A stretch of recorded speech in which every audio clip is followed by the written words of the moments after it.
Depending on the character's roles, some liberties to keep the plot moving are unrealistic.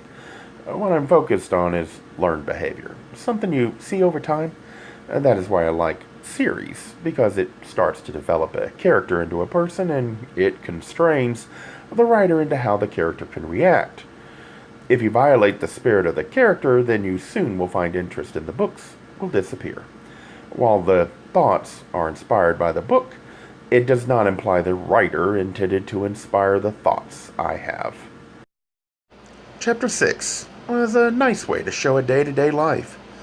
A love story, intimacy, love, heartache. Dave Branstad is in pain from the loss of his longtime lover, a man he shared a life with for 20 years. Rod didn't die of AIDS, but cancer. Still, it is much the same, a lover dying bit by bit daily. It is a heavy cost. Is that something you'd expect from some shallow, hedonistic person only thinking of lust? The point's made of how Dave and Rod first met, the reality that at first Dave doubted it would be a long relationship, yet 2 weeks later they both realized it would. The problems, age differences, Rod was younger, music difference, Rod being more out than Dave, and Dave's struggle with Rod's more flamboyant behavior. How uncomfortable and irritating when the friends came by.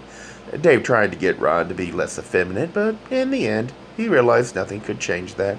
Old age took some of the edge off Rod. Then you have the comment of Dave, realizing how much he'd miss Rod, even the difficulties. It was the things that bugged him the most about Rod that he now remembers fondly and will miss. Is that intimacy or lust? Can you honestly not see that your sexuality and who you love is not as important as how you love?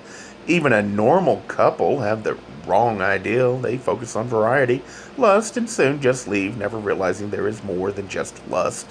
How is being gay so different from the love you have?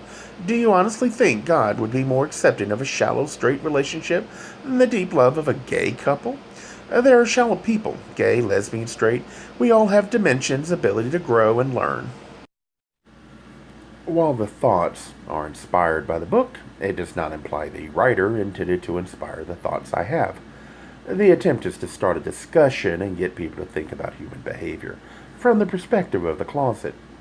How this might lead to problems that make friends or partners or even business relationships difficult. I can understand why some would dismiss this effort. I find reminders in how the characters behave with memories of my own experiences and then explore that aspect. It's meant to start people to think. It is not meant to imply I am right. If you do not share the ideals with others, then how will you know if you're right? When talking, the focus should be on challenging and exposing your ideals, not in changing other opinions. That would only lead to frustration, since the only person you can change is yourself.